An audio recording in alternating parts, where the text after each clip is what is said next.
অন্যবার আমরা ৫-৬টা নৌকা যেতাম, কিন্তু ডাকাতির মুক্তিপণের কারণে নৌকা সব বাদ হয়ে গেছে। তারপরও আমরা মুক্তিপণ দিয়ে একটাই নৌকা যাচ্ছি এই ৮ নম্বর ওয়ার্ডের থেকে। টাকা পয়সা ভাঙিয়েছি বহুত, ৬ লাখ টাকা পর্যন্ত আমরা ভাঙিয়েছি যে আমরা মধু কাটতে যাব। এখন আমরা ডাকাতির জন্য আমরা জঙ্গলে যাচ্ছি পারছি না। এখন এর জন্য আমাদের কি নিরাপত্তা আছে কি না আছে ওপর আল্লাহ জানে। ওরা মাথা পিছু ৫-৭ হাজার টাকা করে চাচ্ছে। এবছর আবার মধুর পাশ নিয়ে আবার জঙ্গলে যাব। পথে কিন্তু ডাকাতি ২-৩ দল ডাকাত কিন্তু আমাদের কাছে ফোন দিয়েছে, বলিছে জঙ্গলে ঢুকছো ১ লক্ষ টাকা দিতে একটা নৌকায়। একটা নৌকায় ১ লক্ষ টাকা দাবি করেছে।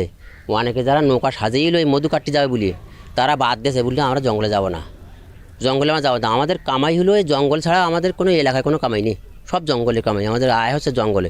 কিন্তু জঙ্গলে মানুষ যাতে পারতি না ডাকাতির কারণে, বাচ্চা কাচ্চা সব না খেয়ে মরতেছে।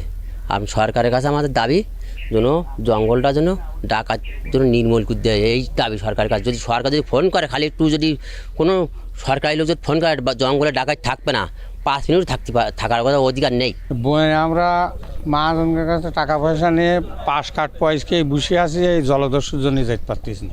নায়াসিনামাইড ও স্যালিসাইলিক সমৃদ্ধ লিলি ফেস ওয়াশ যা ফেসের ডেড স্কিন সেল দূর করে দেয় দ্বিগুণ ফাস্টার ব্রাইটেনিং। সুন্দরবনের মধু সংগ্রহ করে আমাদের জীবন চলে, এবং এই সুন্দরবনের জলদস্যুদের কারণে আমাদের জীবন যায় অবস্থা, এমন অবস্থা সুন্দরবনের জলদস্যুদের কারণে আমরা সুন্দরবনের মধু ঠিক মতন সংগ্রহ করতে পারি না। দীর্ঘদিন পরে মধু কাটার জন্য মোয়ালদের পাশ দিলেও মোয়ালদের মনে একটি আতঙ্ক যে সুন্দরবনের বনদস্যুর জন্য।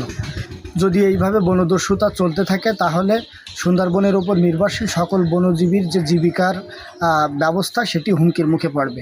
মৌলি ভাইদের নিরাপত্তা নিশ্চিত করার জন্য আমাদের যে নিয়মিত প্যাট্রোলিং প্লাস স্মার্ট প্যাট্রোলিং এবং একটা যৌথ অভিযান বা এরকম কোনো কিছু করা যায় কিনা সে বিষয়ে আলোচনা চলছে। আমরা আশা করছি এই সকল উদ্যোগের ফলে মৌলি ভাইদের নিরাপত্তা নিশ্চিত হবে।